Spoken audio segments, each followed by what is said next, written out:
MTA TV dan pendengar Persada FM dan MTFM dimanapun Anda berada. Alhamdulillahirrabbilalamin. Kita bersama kembali untuk Anda dalam gelaran Dokter Kita Persada FM hingga nanti purna pada pukul 14 waktu Indonesia Barat, dan pendengar di manapun Anda berada, dan seperti biasa akan dibersamai oleh dokter di kesempatan siang hari ini, dan tentunya nanti Anda bisa bergabung baik di line phone ataupun di line SMS kami 02716381123 ataupun bagi ada yang ingin bergabung via phone di 661749. Baik, kita untuk di kesempatan siang hari ini telah dibersamai bersama Dr. Iwan Setiawan, spesialis saraf. Beliau berpraktek di RSUD Pacitan dan juga PKU Jatinam. Kita sapa beliau. Assalamualaikum warahmatullahi wabarakatuh, dokter. Waalaikumsalam warahmatullahi wabarakatuh. Sehat siang hari ini, dokter? Alhamdulillah, Alhamdulillah, ya. Dan tentunya untuk kesempatan siang hari ini siap untuk membagikan ilmunya kepada pendengar dan pemirsa siap, semuanya. Ya. Baik, untuk kesempatan siang hari ini, dokter, kita akan membahas mengenai satu tema ini ya. Mengenai nyeri pinggang dan saraf terjepit. Ya. Tentunya para pemirsa semuanya tidak asing lagi dengan nyeri pinggang atau sering ya terjadi pada saudara-saudaraku semuanya, dan mungkin juga akhir-akhir ini sering kita dengar yang namanya saraf terjepit. Nah, seperti apa sebenarnya nyeri pinggang ataupun saraf terjepit, dan seberapa besar dari dampak yang ditimbulkan ataupun bahaya yang ditimbulkan dari kedua penyakit ini? Baik, akan ada prolog terlebih dahulu dari dokter, silakan. Ya, jadi nyeri pinggang itu nyeri yang paling banyak dijumpai ya di masyarakat. Ya, biasanya nyeri itu dirasakan pada pinggang ini sampai di sekitar pantat, sampai kadang-kadang juga ada yang menyebar sampai di kaki. Kadang-kadang juga ada yang menyebar di kaki bagian kanan, bagian kiri. Nah, ini biasanya paling sering banyak terjadi pada orang-orang yang banyak sering angkat-angkat berat. Angkat-angkat berat, kemudian nyupir perjalanan jauh, ya, duduk posisi duduk yang salah, atau mungkin pada ibu hamil yang mungkin kehamilannya sangat besar. Kemudian ada beberapa penyakit yang bisa menimbulkan keluhan nyeri pinggang, seperti misalnya pada orang-orang tua yang dimana pada persendiannya itu sudah mulai banyak pengapuran, sehingga gerakan tulang juga sudah tidak elastis lagi. Kemudian pada orang yang dengan tumor, ya, tumor pada daerah tulang belakang, juga orang-orang yang pernah mengalami trauma, pernah jatuh dan sebagainya. Nah, itu sekilas bagian besar dari penyebab keluhan nyeri pinggang. Dan biasanya nyeri pinggang ini bisa dibagi ada beberapa penyebab, maksudnya lokasi. Jadi lokasi yang mengenai pada otot, ya, ototnya tegang atau muskulogenik.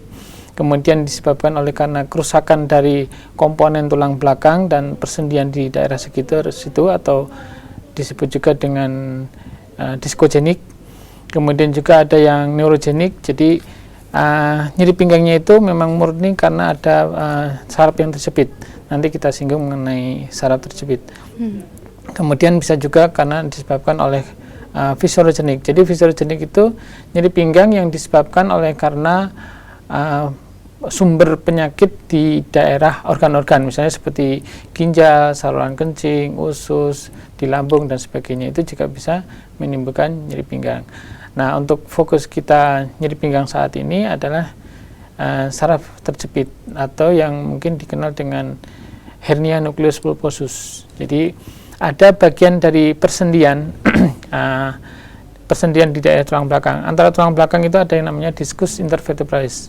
Sayangnya di sini mungkin tidak bisa saya tunjukkan gambarnya. Jadi ada suatu bantalan sendi. Kalau dia tertekan, misalnya karena orang yang sering angkat-angkat berat, itu nanti inti atau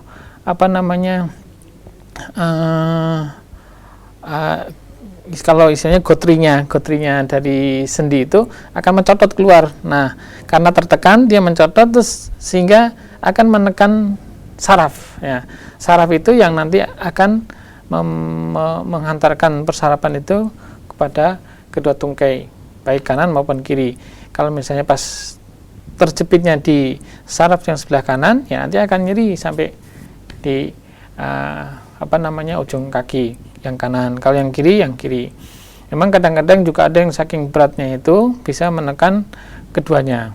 Nah, ini yang perlu kita waspadai, sehingga perlu pemeriksaan yang lebih lanjut, dan tindakannya mungkin juga tidak cukup dengan pengobatan biasa, ada yang perlu operasi dan sebagainya.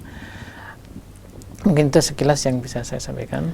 Baik, dan tentunya banyak sekali ya ini dari para pendengar ataupun pemirsa semuanya, dokter, mengenai saraf terjepit ini. Nah, untuk meluruskan, apakah saraf terjepit ini untuk pengobatannya sendiri, apakah memang harus operasi atau memang ada alternatif yang lain, dokter?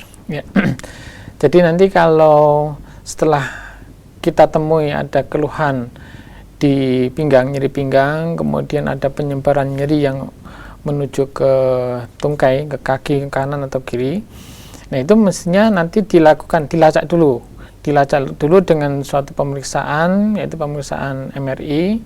Nanti di situ akan ketahuan seberapa berat sarafnya yang terjepit dan seberapa banyak lokasinya yang menyebabkan saraf itu terjepit. Kemudian kita konfirmasi juga dengan keluhan yang ada. Biasanya kalau masih taraf nyeri-nyeri saja, kemungkinan untuk operasi nampaknya belum sampai dilakukan operasi. Jadi cukup dengan pengobatan, fisioterapi, biasanya cukup membaik, atau dilakukan suntikan yang mengenai lokasi di tempat penonjolan dari sendi tulang belakang yang menekan saraf tersebut. Kalau misalnya itu sudah terjadi kelumpuhan sampai kedua kaki tidak bisa gerak, nah itu barangkali diharapkan dengan operasi nanti bisa memberikan suatu perbaikan. Karena memang ada beberapa kasus yang kebetulan mungkin memang kurang beruntung, sehingga hanya keluhan nyeri kemudian dioperasi, malah justru efeknya kurang bagus, yaitu terjadi kelumpuhan. Tapi itu hanya beberapa kasus saja. Biasanya yang kita sarankan untuk operasi kalau misalnya itu sudah sampai ada kelumpuhan, ya, ada kelumpuhan baru kita lakukan operasi. Tentunya kalau misalnya setelah kita ketahui di situ ada saraf terjepit, ya kita sarankan kepada pasien tersebut untuk ya menghindari posisi duduk yang salah, menghindari angkat-angkat berat, kemudian juga harus dibiasakan latihan-latihan. Beberapa latihan sebenarnya bisa kita tunjukkan, ada gambar-gambar, tapi mungkin lain waktu ya, kalau ada kesempatan lagi bisa kita sampaikan. Baik, ya tentunya ini harus ada satu visualisasi ya ini untuk bagaimana latihan-latihan itu, dokter ya. Juga gambar-gambar yang tadi, di mana sih lokasi saraf terjepit, di punggung sebelah mana, karena saraf terjepit itu selain di daerah punggung juga bisa terjadi di leher. Kalau misalnya orang yang biasa sering melakukan gini, cepluk, enak itu, sekali itu, dokter, ketika sudah capek ya awalnya enak, tapi nanti lama-lama pembuluh darah di sini bisa terjepit, saraf-saraf yang keluar dari celah-celah sendi itu juga bisa terjepit. Nah, itu kan resiko. Kalau udah saraf terjepit nanti biasanya keluhannya sampai di lengan sini. Itu saraf terjepit. Ini satu kebiasaan yang sebenarnya ini banyak dilakukan oleh masyarakat, tapi tidak menyadari ini, dokter ya, ketika melakukan suatu hal kebiasaan dan akhirnya pengaruhnya juga terdapat pada keberlanjutannya tersebut. Enak di awal, nanti susahnya di belakang, gitu, repotnya. Baik. Tapi apakah tadi dikatakan tidak semua yang dikatakan nyeri pinggang ketika merasa nyeri ini semua apakah sama dengan nyeri saraf terjepit itu, dokter, sebenarnya? Ya, tadi saya katakan juga bahwa nyeri pinggang yang memang murni saraf itu tadi yang hernia nucleus pulposus. Jadi ada suatu penonjolan dari diskus intervertebralis yang menekan saraf, sehingga nyerinya itu nyeri saraf, jadi neurogenik. Nah, itu yang saraf terjepit. Tapi di sisi yang lain, nyeri pinggang itu bisa juga disebabkan karena otot yang terlalu tegang, ya. Jadi otot yang misalnya posisi duduk yang terlalu lama, posisi duduk yang salah, misalnya pada driver, supir bis jarak jauh, perjalanan jauh, itu biasanya nanti keluhannya ya nyeri pinggang, tapi dia lebih cenderung ke nyeri ototnya. Kemudian ada juga yang nyerinya memang karena kerusakan tulang, misalnya pada tumor atau misalnya pada kondisi tulang yang sudah mengalami pengeroposan, tulangnya keropos, sendinya pengapuran. Jadi harusnya sendi itu bisa gerak-gerak gini, karena sendinya itu sudah pengapuran sehingga jadi kaku. Untuk gerak-gerak susah, bahkan sudah menyempit sehingga kalau tulang ketemu tulang ya nyeri. Nah itu biasanya sering dijumpai pada kondisi orang-orang yang sudah lanjut usia. Nah kadang-kadang kita memang dilema, orang-orang yang sudah tua, dok gimana caranya ini supaya pengen bisa sembuh total? Wah sembuh total ya jadi mudah aja. Nah karena gimana, mau dioperasi ya terlalu resiko kalau orang tua udah lanjut usia ya. Terus kalau misalnya diobati hilang sakitnya, nanti kambuh lagi. Nah itu emang istilahnya kalau menghadapi pasien seperti ini ya kita harus sabar dan bagaimana membuat mereka ini istilahnya menikmati nyerinya itu. Jadi nyeri yang nikmat. Nah itu. Karena banyak sekali juga dokter yang menuntut bagaimana untuk kesembuhan total seperti sedia kala gitu ya. Ya pengennya kita ya semua kita upayakan semaksimal mungkin bisa sembuh, tapi karena kondisi di dalamnya itu struktur tulangnya sudah tidak bagus, ya itu ya tidak memungkinkan. Tapi ya setidaknya pengobatan yang biasa kita berikan itu adalah upaya untuk mencegah supaya tidak tambah berat dan tidak berisiko kepada yang lainnya, sehingga jangan sampai terjadi kelumpuhan, jangan sampai terjadi gangguan kencingnya, beraknya dan sebagainya. Gitu. Baik.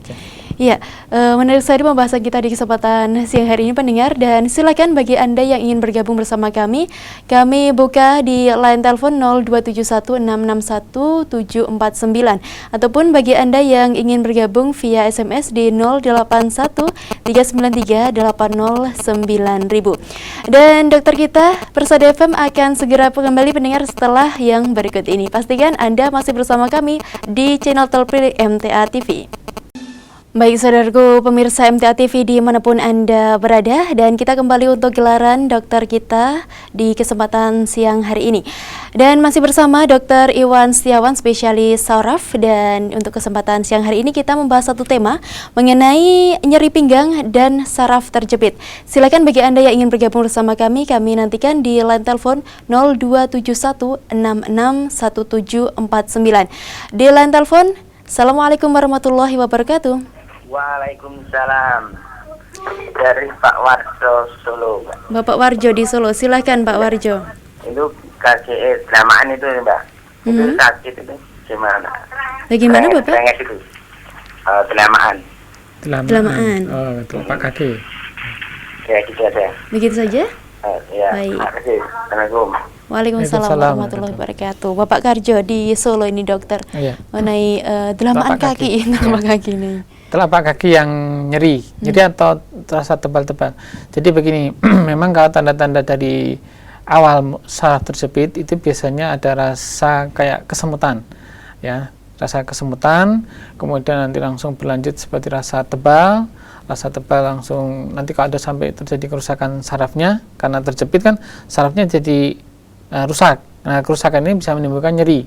Nyerinya itu biasanya ada khas, jadi nyerinya seperti panas terbakar, seperti kena air panas, ya, karena neuropathic pain, ya, nyeri saraf. Tapi kalau misalnya udah sampai kerusakan saraf itu, kemudian sarafnya tidak berfungsi, biasanya timbul rasa tebal atau akhirnya nanti jadi kelumpuhan. Nah, kalau apa yang Bapak rasakan tadi adalah di telapak kaki, nah ini memang ada beberapa kemungkinan. Kalau misalnya Bapak mempunyai riwayat kencing manis, itu bisa juga terjadi kerusakan di saraf-sarafnya karena ada kerusakan dari pembuluh darah yang mensuplai aliran darah ke saraf-saraf di tepi. Ya, jadi kalau misalnya di situ Bapak ada riwayat sakit kencing manis, ya nanti ya diatasi dulu kencing manisnya, kemudian baru diberi vitamin-vitamin untuk memperbaiki kerusakan sarafnya.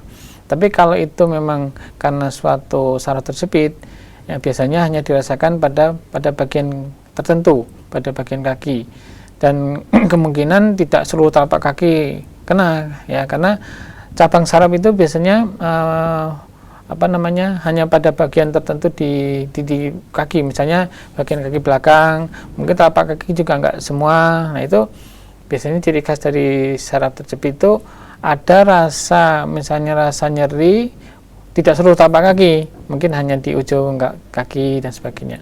Nah kalau memang itu betul rasanya seperti itu, yaitu mungkin memang saraf terjepit. Memang harus dicari dulu, dilacak di mana kerusakan terjadi. Bisa jadi kalau misalnya itu memang ada suatu kelainan di tulang belakang yang menyebabkan saraf terjepit, ya nanti tulang yang mengalami posisi yang tidak bagus itu ya diperbaiki, misalnya dengan fisioterapi, dengan dipasang korset lumbal, kemudian diberikan obat-obat neurotropik untuk memperbaiki jaringan saraf yang rusak dan sebagainya. Jadi yang tadi Bapak rasakan harusnya dicek dulu ada tidak riwayat kencing manis, kemudian kolesterol, karena dua penyakit itu yang potensi untuk menyebabkan aliran darahnya yang menuju ke saraf itu terganggu. Nah, kalau misalnya itu tidak ada, kemudian dilacak di mana terjadi kerusakan sarafnya itu. Ya, saya kira mungkin itu. Baik, kita masih nantikan untuk kebersamaan Anda di line telepon 661749. Assalamualaikum warahmatullahi wabarakatuh. Waalaikumsalam warahmatullahi wabarakatuh. Baik, dengan Ibu siapa, di mana Ibu? Dengan Ibu Siti di Blora. Ibu Siti di Blora. Assalamualaikum dokter. Waalaikumsalam warahmatullahi wabarakatuh. Saya itu pernah terkena nyeri di pinggang itu akibat kebanyakan kegiatan menyapu itu loh dokter. Menyapu, oh iya. Iya, itu di punggung nggak di pinggang ya? Oh di punggung ya. Ya, ketika saya nyapu itu kan posisi agak condong gitu ya dokter ya. Ya. Itu terasa kok gitu, terus saya mau tegak lurus lagi nggak bisa, akhirnya saya mundur, bisa duduk di bangku itu dalam keadaan bongkok gitu ya. Selang beberapa menit itu saya rilekan itu akhirnya bisa berdiri lagi. Itu nyerinya itu sampai terasa di dada itu loh dokter. Apakah itu ya juga bisa dikatakan saraf terjepit? Apa cuma rematik biasa? Terus yang keduanya, rematik sama saraf terjepit itu apa sama? Terus lagi bila mana terkena saraf terjepit itu kalau tidak sampai lumpuh masih bisa kegiatan kemana-mana, misalkan ngaji atau bepergian kemana, itu apakah harus operasi atau tidak? Itu dokter yang saya tanyakan. Baik. Terima kasih atas jawabannya. Assalamualaikum warahmatullahi wabarakatuh. Waalaikumsalam warahmatullahi wabarakatuh. Baik. Ya. Langsung. Iya, silakan dokter. Jadi begini, yang Ibu rasakan itu biasanya memang nyerinya karena posisi yang terlalu dipaksakan atau posisi yang salah. Pada kondisi yang menyapu, kalau misalnya sampai bungkuk gini itu memang potensi titik beratnya itu akan pada salah satu di tulang saja, salah satu posisi, sehingga akan menyebabkan beban yang dirasakan akan terlalu berat pada tulang tersebut. Sehingga kalau menyapu ya diusahakan untuk selalu tegak. Jadi misalnya gini, posisi gini ya. Jadi sayangnya tidak ada gambarnya, sehingga saya mau memberi contoh juga agak susah. Jadi memang posisi yang salah itu membungkuk misalnya. Membungkuk itu memang bisa menyebabkan nyeri pinggang yang berkelanjutan, karena di situ ada kontraksi otot yang terus-menerus, karena otot di tulang belakang itu banyak yang saling tumpang tindih di belakang. Nah, itu kalau misalnya ada yang tegang itu bisa berkepanjangan nyerinya. Biasanya kalau nyeri otot itu bisa myalgia atau myofascial pain. Nah, itu timbulnya nyeri itu memang karena penggunaan otot-otot yang berlebihan, atau juga ada yang karena kecetit atau istilahnya apa ya, kalau keselio dan sebagainya itu salah angkat, nah, itu bisa menimbulkan robekan pada selaput ototnya di situ, sehingga menyebabkan nyeri yang berkepanjangan. Kalau ibu tadi merasakan kok di punggung, ya punggung itu kalau pinggang itu punggung bawah, kalau punggung itu berarti memang di bagian belakang, back pain. Kalau low back pain itu di punggung bagian bawah. Nah ini punggung berarti kan memang lebih atas daripada pinggang. Itu kalau misalnya ada keluhan saraf terjepit memang bisa dirasakan sampai di dada. Karena saraf-saraf yang ada di tulang belakang itu yang keluar dari tulang saraf besar, itu memang cabangnya juga akan melingkar menuju ke depan. Nah kalau misalnya ada yang terjepit memang dirasakan juga sampai di bagian depan. Nah itu nyerinya mestinya nyeri yang neurogenik, jadi neuropathic pain. Jadi neuropathic pain itu nyeri karena saraf terjepit, biasanya nyerinya khas, jadi nyerinya itu seperti panas kena api atau kena bara api, panas seperti kena air panas, panas seperti kena cabai gitu. Itu nyeri karena sarafnya yang rusak. Nah untuk pengobatannya mestinya nanti kita juga harus lacak juga, karena belum tentu nanti harus dioperasi. Biasanya ya kita atasi untuk nyerinya saja dengan pengobatan-pengobatan untuk mengurangi rasa nyeri tersebut. Terus tadi apa lagi? Apakah memang harus dilaksanakan satu operasi atau bagaimana? Ya kalau itu misalnya sampai setelah diketahui misalnya dengan ronsen dan MRI ternyata ada penjepitan saraf yang cukup besar dan itu nanti akan berpotensi bisa menyebabkan kelumpuhan, ya mungkin disarankan operasi. Tapi kalau misalnya baru nyeri-nyeri kecil biasa gitu, hanya tertentu saja pada posisi tertentu, itu saya kira mungkin hanya cukup dengan obat-obatan, fisioterapi, atau dengan istilahnya exercise, dengan latihan peregangan otot, latihan biasanya traksi, ditarik. Jadi ditarik, kalau tadi tulangnya kegencet gini, jadi sarafnya ada yang penjepitan ini menyempit, ditarik jadi agak longgar lagi dengan traksi. Ya, biasanya dengan traksi itu lebih enak. Di samping itu juga ada obat-obat yang fungsinya juga untuk membuat otot-otot itu jadi lebih relaksasi. Ya, masker relaksan itu biasanya juga diberikan.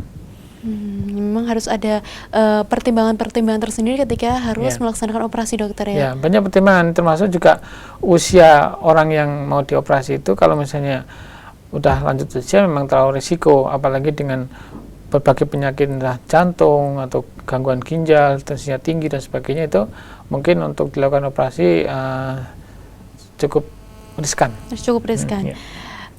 Selain usia juga memang banyak sekali yang harus dipertimbangkan ketika harus memutuskan operasi, dan memang harus sesuai bagaimana saran petunjuk dari dokter, begitu ya? Iya, mungkin. Ya. Baik. Kemudian tadi dokter, apakah untuk kebiasaan menyapu, bagaimana untuk mengubah dari kebiasaan menyapu agar tidak semakin berlanjut untuk penyakit dari saraf terjepit tersebut? Kalau menyapu, kita tidak menyalahkan menyapunya, mungkin posisi menyapu. Jadi kalau misalnya harus membungkuk, ya diusahakan untuk senantiasa tegak. Kalau sapunya terlalu rendah, ya mungkin harus pakai gagang, tongkat, atau yang santai, jangan terlalu berlama-lama. Kalau misalnya mulai terasa pegel, atau latihan peregangan. Jadi meregangkan otot-otot yang di belakang itu, depan, belakang juga, supaya nanti ada suatu relaksasi. Karena kalau otot yang terlalu terforsir memang bisa menimbulkan nyeri. Dan itu mungkin nyapunya sampai berjam-jam barangkali ya. Mungkin. Ya, saya kira kalau nyapu kan, kalau misalnya satu lapangan sepak bola mungkin ya capek gitu. Iya. Nah, memang kalau sudah memiliki satu riwayat saraf terjepit memang lebih berhati-hati lagi, dokter ya. Apalagi kalau misalnya dulu pernah ada riwayat misalnya jatuh, nah itu harus hati-hati, mungkin posisinya punya betul, atau mungkin kadang-kadang nyuci di bawah itu juga harus posisi tegak. Ya, gini, jangan gini, kalau duduk pun ini juga kurang baik. Kadang-kadang ada yang posisi saking enaknya nonton TV sampai dosor gini, sampai tulang belakang itu kurang tegak, tidak ergonomis. Itu bisa potensi timbul nyeri juga. Baik. Dari line telepon kita ke line SMS di 081393809000. Sudah ada yang bergabung dari Ibu Riri di Pontianak, dokter. Mau menanyakan mengenai kaki saya sebelah kiri bagian tumit sering sakit, dokter. Bagaimana cara mengobatinya dan sebenarnya apa dari penyebab bagian tumit itu sering terasa sakit begitu? Itu nyerinya mesti paling berat dirasakan saat bangun tidur. Ya, kalau saya bisa komunikasi langsung, biasanya nyeri di tumit, ya di bagian telapak kaki yang tumit itu kan. Nah itu biasanya kalau nyerinya paling terasa nyeri saat bangun tidur, kemudian nanti setelah jalan agak berapa lama hilang nyerinya. Nah itu biasanya nanti di tumit itu ada seperti pengapuran, jadi timbul kayak taji. Nah, taji, jadi mungkin kalau orang bilang kakinya bertanduk ya, tapi bukan hewan apa namanya. Nah itu di bagian tulang itu ada tajinya. Nah itu mungkin dulunya kebiasaan pakai sepatu hak tinggi, ya, itu juga bisa, atau mungkin pakai alas kaki yang dasarnya terlalu keras, sering jalan cukup jauh. Nah itu akhirnya nanti di tulang, atau kalau istilah kedokteran kalkaneus, ya, tulang kalkaneus itu akan timbul semacam taji tadi, atau tanduk atau duri, kalau istilahnya kalkaneus spur. Nah itu biasanya menimbulkan nyeri terutama saat bangun tidur. Nah untuk pengobatannya memang biasanya ya tidak ada lain yang kita suntik di daerah yang nyeri tadi itu. Mestinya kalau ini kan bidang tulang ya, karena di situ ada pengapuran atau timbulnya penulangan itu, saya kira barangkali nanti di dokter ahli tulang barangkali bisa diupayakan, mungkin dibersihin atau gimana, saya juga kurang tahu. Nanti kalau dikehendaki ya coba aja nanti konsultasi ke dokter ahli tulang ya. Tapi biasanya kalau di bagian saraf ya, kalau misalnya dia datang karena keluhan nyeri ya disuntik di lokasi situ, di telapak kakinya diberikan suntikan untuk mengurangi nyerinya. Biasanya itu nanti bisa bertahan agak cukup lama ya. Walaupun nantinya juga timbul kekambuhan lagi, tapi ya biasanya cukup menolong gitu. Saya kira itu. Ya, kemudian berikutnya dokter datang dari Ibu Septi, ini menanyakan mengenai saya menderita saraf kejepit sudah 3 tahun, dokter. Sudah terapi tetapi belum sembuh juga. Kemudian saya meminum obat setiap harinya untuk meminimalisir rasa sakit. Apakah obat itu juga akan berpengaruh pada diri saya, dokter, begitu? Ini saraf kejepitnya di mana? Nggak disebutkan. Tidak disebutkan ini. Jadi lokasi, kalau yang tadi saya ceritakan memang saraf terjepit yang terjadi di pinggang dan di leher. Kebetulan ini topiknya juga nyeri pinggang. Kalau yang Ibu maksud tadi mungkin saraf terjepit di pinggang. Nah tadi penjelasan juga nanti saya terangkan. Ada juga yang saraf terjepit juga di lengan juga bisa, di siku, ya pada tempat-tempat di tulang belakang, di daerah belakang pun, di daerah pantat juga bisa saraf terjepit karena otot ya. Kalau tadi yang Ibu maksud mungkin jadi pinggang dan saraf terjepit di pinggang. Nah kalau di pinggang ada kemungkinan terjepit dari tadi ya karena sendi ya, sendi yang menjepit akar sarafnya, atau otot yang menjepit saraf ya.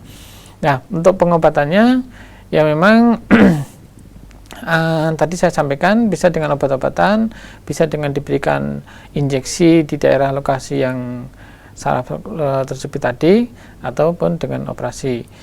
Memang penggunaan obat-obat ini sebenarnya memang tidak disarankan untuk penggunaan jangka lama, karena obat-obat anti nyeri pada umumnya rata-rata ada menyebabkan efek samping di pencernaan, di lambung terutama. Jadi kalau misalnya punya sakit MAH itu ya harus hati-hati, karena bisa menyebabkan luka di lambung. Sehingga kalau sampai timbul nyeri yang berulang-ulang, ya memang disarankan pertama menghindari faktor risiko yang bisa menyebabkan parahnya nyeri. Kemudian obat-obat digunakan hanya kalau memang nyeri sekali. Dan yang pokok adalah bagaimana bisa menikmati nyeri yang sedang, nyeri yang ringan itu.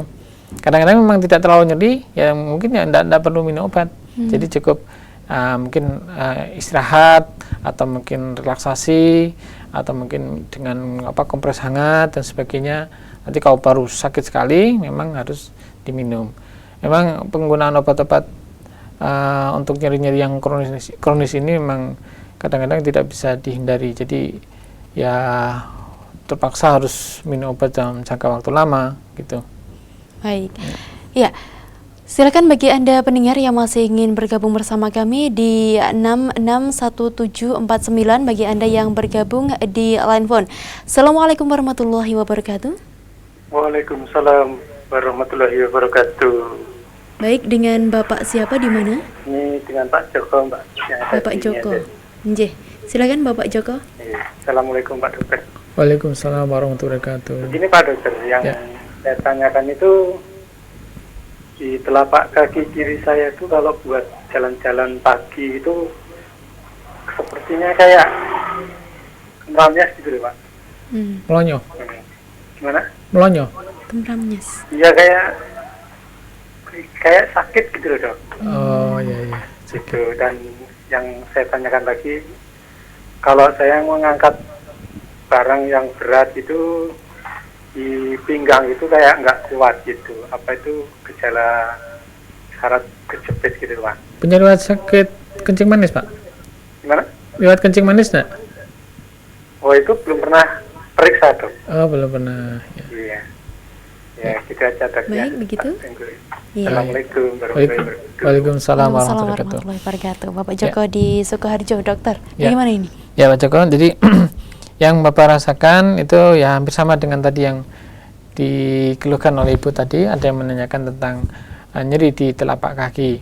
Jadi keluhan nyeri di telapak kaki itu memang biasanya memang ada suatu rangsangan pada saraf-saraf yang menuju ke telapak kaki itu. Bisa karena saraf tersebut, bisa juga karena ada kerusakan saraf akibat dari kencing manis ya. Jadi kalau misalnya Bapak belum pernah dicek, ya coba sekali-kali dicek ya. Soalnya kalau misalnya memang betul ada kencing manis, ya nanti konsultasikan dengan dokter ya, mungkin dokter penyakit dalam ya, yang yang dekat dengan Bapak untuk pengobatan kencing manisnya. Kemudian untuk saraf-sarafnya biasanya kalau sudah sampai timbul rasa nyeri itu memang biasanya sudah ada kerusakan dari saraf-saraf, sehingga perlu diberikan obat-obat yang khusus untuk mengurangi nyeri saraf ya, obat-obat khusus untuk nyeri saraf dan vitamin-vitamin neurotropik. Nah, kalau memang betul-betul gulanya tinggi, nanti segera diobati ya, supaya jangan terlalu berlarut-larut. Kemudian apa lagi tadi? Ketika untuk berjalan-jalan di pagi hari itu apakah juga termasuk dari bagian itu, Dokter? Ya, kalau jalan-jalannya itu biasanya memang pencetus tanpa dengan jalan-jalan pun biasanya juga timbul nyeri. Cuma karena pas waktu jalan-jalan ini napak, jadi ada rangsangan yang menimbulkan nyeri tersebut. Baik. Ya, gitu. Begitu untuk Bapak Joko di Sukoharjo. Silakan bagi Anda yang masih ingin bergabung bersama kami di 661749 di kesempatan siang hari ini, ataupun bagi Anda yang bergabung via SMS di 081393809000. Di line telepon kembali 661749. Assalamualaikum warahmatullahi wabarakatuh. Waalaikumsalam warahmatullahi wabarakatuh. Baik, dengan Ibu siapa, di mana Ibu? Ini dengan Ibu Utami di Gentan. Ibu Utami di Gentan. Yes, silakan Ibu Utami. Iya, Assalamualaikum Dokter. Waalaikumsalam warahmatullahi wabarakatuh. Ini saya mau tanya Dok, ibu saya itu kan kaki kanannya sama tangan kanannya itu kaku. Dulu dikira itu kena stroke, pernah di CT scan tapi ternyata enggak Dok. Enggak apa? Di CT scan. Di scan ternyata? Pernah, iya, di CT scan ternyata enggak kena stroke gitu loh Dok. Oh, enggak ada apa-apa. Iya, terus sering jatuh itu Dok. Umurnya berapa Ibu? Umurnya 55. 55. Iya. Tangan kanan dan kaki kanan kaku gitu Bu? Iya, kaku. sama telapaknya itu katanya rasanya tebel gitu. Telapak tangan atau telapak? Telapak kaki. Iya, telapak kaki. Oh, Iya, telapak kakinya. Iya, iya. Tapi masih bisa untuk gerak-gerak gitu. Kalau gerak bisa, cuman jalannya itu agak susah, Dok. Iya. Baik, begitu Ibu Tami? Iya. Baik, begitu? Nggih, udah, terima kasih. Iya. Ya, jadi kekakuan atau mungkin juga kelemahan pada satu sisi anggota badan kanan atau kiri, anggota tangan kanan dan kaki kanan atau tangan kiri, kaki kiri, itu biasanya menunjukkan memang ada suatu kelainan pada satu sisi otak. Jadi misalnya pada otak yang kanan yang terkena, nanti bagian anggota gerak kiri yang kena. Demikian juga sebaliknya, otak yang sebelah kiri nanti anggota gerak kanan yang terkena. Nah ini walaupun mungkin dalam CT scan itu tidak ada kelainan, tapi biasanya kalau kekakuan itu memang ada fungsi zat kimia otak yang terganggu. Jadi di dalam otak itu kan ada istilahnya keseimbangan, yang istilahnya eksitasi dan inhibisi. Kalau itu misalnya tidak seimbang, ada neurotransmitter zat kimianya otak itu hilang, maka yang timbul adalah salah satu gejala yang muncul, misalnya kekakuan aja atau justru kelumpuhan. Nah ini memang biasanya ada suatu kelainan yang kadang-kadang dengan CT scan saja belum bisa terdeteksi, maka perlu pemeriksaan yang lebih lanjut, misalnya dengan MRI. Biasanya kalau dengan MRI itu akan lebih peka, sehingga ada sumbatan yang kecil pun bisa terdeteksi. Kemudian kalau misalnya ibu juga merasakan kok telapak kakinya tadi nyeri, jimbe ya, telapak kaki itu satu rangkaian dengan gangguan di sisi otak. Jadi otak itu kan ada bagian, ya, ada dua belahan, namanya hemisfer kiri, hemisfer kanan. Kalau misalnya di situ ada kelainan, memang terus nanti manifestasi atau wujud dari kelainan itu pada satu sisi anggota gerak. Nah, saya kira kalau seperti ibu itu sebenarnya itu memang sudah ada gangguan. Walaupun itu mungkin bukan stroke. Kalau stroke itu kan gangguan pembuluh darah, ya, pembuluh darah yang misalnya tersumbat atau pecah.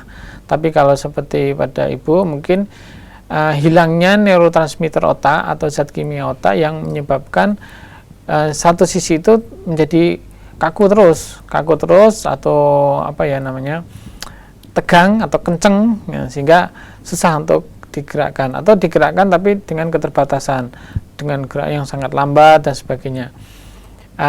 Itu juga bisa sebagai awal dari tanda-tanda kepikunan, ya, kepikunan. Kemudian kalau misalnya itu sampai sudah mengenai seluruh bagian otak, itu nanti akan gerakan seluruh anggota gerak juga akan lambat sekali, terus disertai juga dengan tremor, ya, gerakannya juga lambat, wajahnya juga susah untuk berekspresi. Itu biasanya namanya gejala Parkinson, ya. Jadi kalau seperti yang tadi ibu ceritakan, ibunya itu ya kemungkinan memang ada unsur zat kimia otak yang hilang. Nah, ini memang biasanya perlu pengobatan yang cukup lama, jangka lama. Baik. Kemudian ada pertanyaan di line SMS, dokter, dari Bapak Sutar yang ada di Weru. Tahun 2002, saya pernah operasi saraf terjepit 3 saraf dan yang satu tidak berfungsi dan akhirnya dipotong lalu dibuang. Hingga sekarang boyok saya itu terasa pegel terus, dokter. Gimana cara penyembuhannya dengan umur saya sekarang 72 tahun lebih? 72. Ya.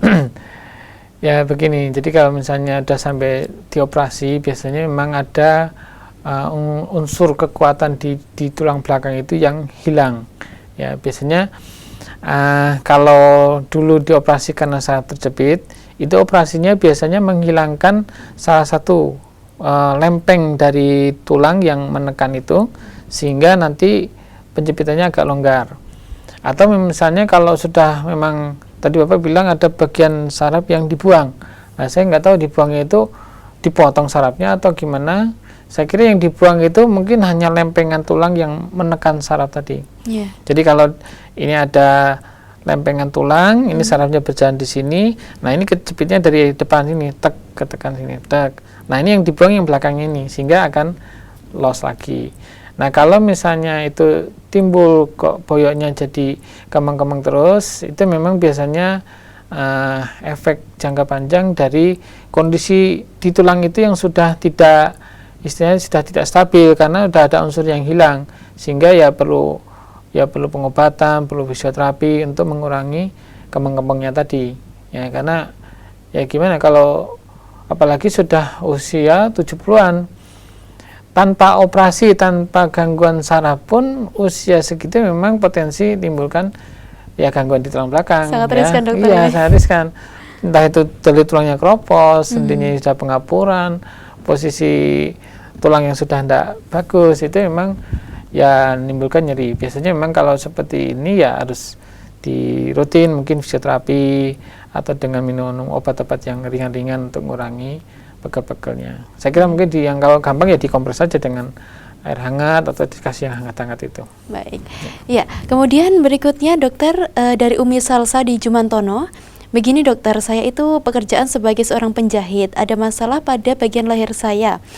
Ketika digelengkan ke kanan ataupun ke kiri ada suara krek-krek, padahal dulu tidak bersuara.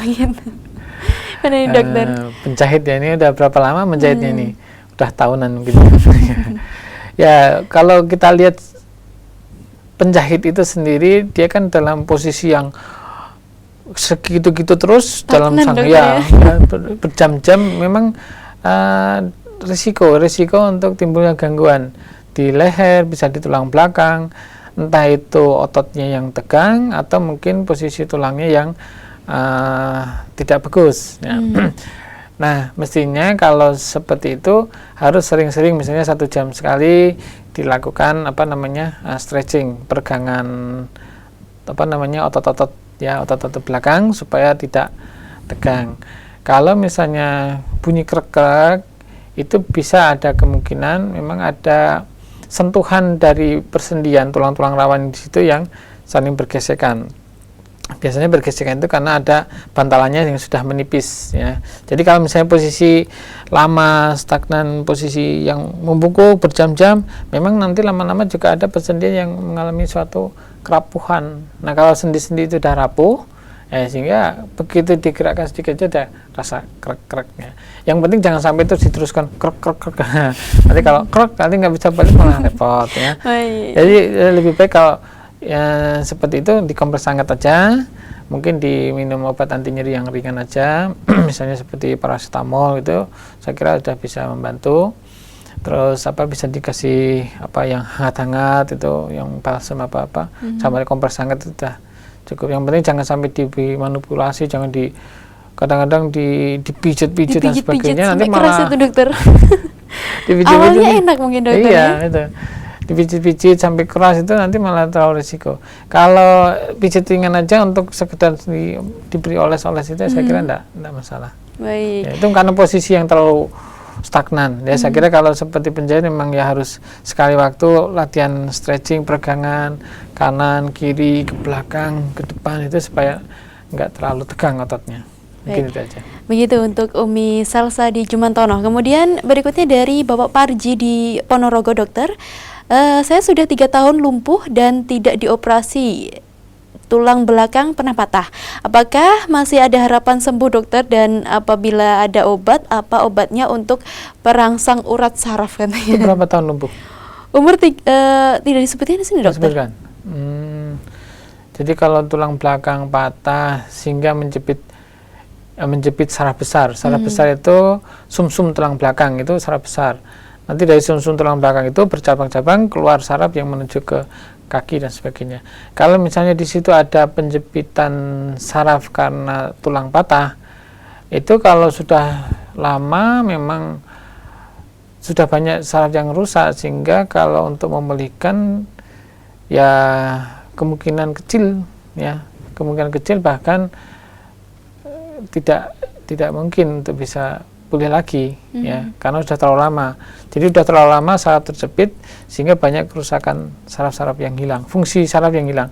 Karena kalau saraf tepi itu ada bagian akson, bagian mielin, dan itu kalau misalnya sudah mengecil atau mungkin ada yang putus dan sebagainya, ya sudah tidak bisa kecuali kalau misalnya baru awal-awal tulang patah, terus segera dibawa ke dokter bedah saraf, mungkin dibetulkan sehingga tidak ada saraf yang sumsum tulang belakang tidak sampai terjepit, aliran darah bisa pulih kembali.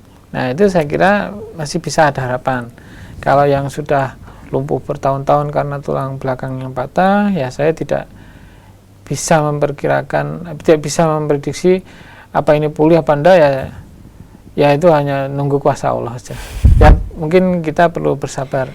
Baik. Ya barangkali Allah memberikan dengan kondisi seperti itu ada hikmahnya. Barangkali mungkin Bapak jadi lebih sabar, lebih bisa merasakan bagaimana nikmatnya sehat, itu barangkali gitu. Baik, karena mungkin dampak psikisnya juga akan berpengaruh dokter ya, iya. untuk proses penyembuhan. Baik, kemudian di belakang kembali ada Bapak Kadi di Sragen dokter, menanyakan mengenai saya sakit pinggang sebelah kiri dan bawah pundak kanan, rasanya juga nyeri sekali dokter. Bagaimana cara mengatasinya? Terima kasih karena sangat mengganggu sekali begitu. Pinggang sebelah kiri dan pundak kanan, bawah pundak kanan. Jadi kalau ada keluhan di pinggang sebelah kiri, ada nggak keluhan yang lain? Misalnya kencingnya nyeri, dapat tidak? Kemudian nyeri saat berjalan, saat digerakkan dan sebagainya. Kalau misalnya kemungkinan ada gangguan kencing, gangguan beraknya juga terganggu, mungkin nyerinya bersumber dari organ di dalam, ya. Jadi perlu dilacak juga. Kalau misalnya itu murni karena suatu otot, termasuk juga di pundak, ya. Di pundak itu memang biasanya di daerah tulang belikat atau tulang, misalnya kalau di tulang skapula, itu memang otot-otot itu potensi menimbulkan nyeri.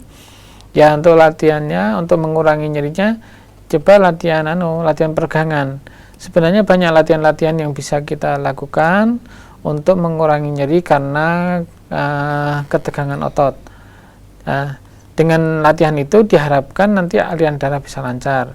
Di samping itu bisa juga dilakukan dengan kompres hangat. Nah, kompres hangat ini sebenarnya juga berfungsi untuk melebarkan pembuluh darah sehingga aliran darah yang ke otot itu bisa pulih. Nah, sambil dilakukan pengobatan itu, sambil dilacak kira-kira penyebabnya apa. Mungkin Bapak posisi duduk yang terlalu lama, atau mungkin pernah jatuh, atau mungkin penggunaan otot di bagian belakang ini yang terlalu berlebihan, misalnya tadi itu menyapu yang bungkuk terlalu lama, atau mungkin angkat-angkat berat ya sambil bungkuk, itu juga bisa menimbulkan nyeri. Jadi saya kira kalau untuk tadi pinggang yang sebelah kiri, yang kanan tadi ya harus dilacak dulu apa ada keluhan yang lain yang kemungkinan mengarah ke ginjal dan sebagainya. Baik, kemudian di belakangnya kembali datang dari Umu Citra di Solo. Tahun 2013 awalnya kaki saya itu patah berselang 4 bulan dokter. Terus kaki? Iya, kaki. Kemudian pinggang saya sakit, rasanya panas hingga sekarang, dan sudah ke dokter saraf dan memang hasilnya bagus, tetapi punggung kanan masih terasa sakit. Dan terapi sudah 3 bulan tetapi punggung saya tidak mengalami satu penurunan dari sakitnya tersebut begitu. Yang patah itu kaki yang mana? Boleh disebutkan? Tidak disebutkan di sini. Jadi gini, mungkin bisa saja ini perkiraan kalau ada yang patah. Jadi salah satu kaki patah, mestinya nanti ada suatu kompensasi dari sisi yang sehat itu untuk mengimbangi. Karena waktu yang patah itu masih sakit kan, yang banyak untuk digunakan tumpuan kaki yang sehat. Nah, kondisi yang demikian ini bisa merubah dari kekuatan di belakang, tulang belakang, entah itu tulang-tulangnya, entah itu otot-ototnya, sehingga juga bisa menimbulkan nyeri pinggang. Ya, misalnya ada sini yang patah. Kalau waktu patah kan tumpuannya kan tidak di situ, beratnya di sebelah yang sehat. Akhirnya di sini juga bebannya juga terlalu besar. Nah, kondisi yang seperti itu bisa menimbulkan nyeri yang cukup mengganggu, ya, karena nggak enak, ya, kecuali kalau misalnya sudah adaptasi. Tapi kalau misalnya baru awal-awal bisa memang berefek timbulnya nyeri pinggang karena tidak seimbang ya, tidak seimbang antara kanan dan kiri pada saat kondisi sakit itu. Baik. Dan mungkin saraf terjepit ini memang tidak hanya terjadi di punggung, ini yang harus digarisbawahi dokter ya. Jadi seperti tadi juga saya singgung, saraf terjepit itu bisa terjepit di daerah sini. Jadi saraf yang menuju ke lengan bisa mengalami penjepitan. Yang ini namanya carpal tunnel syndrome. Biasanya orang merasakan ada keluhan rasa kesemutan di daerah ujung-ujung tangan. Ya hanya sebagian ini aja, mungkin hanya 3 jari ini kesemutan. Kemudian bisa juga kesemutan pada daerah siku atau cubital tunnel syndrome. Biasanya ini pada orang yang mungkin banyak menggunakan tangan untuk banyak aktivitas, misalnya badminton, tenis, atau misalnya mungkin juru masak yang banyak menggunakan tangan, ini juga bisa. Kemudian bisa juga menyebabkan penjepitan di daerah leher.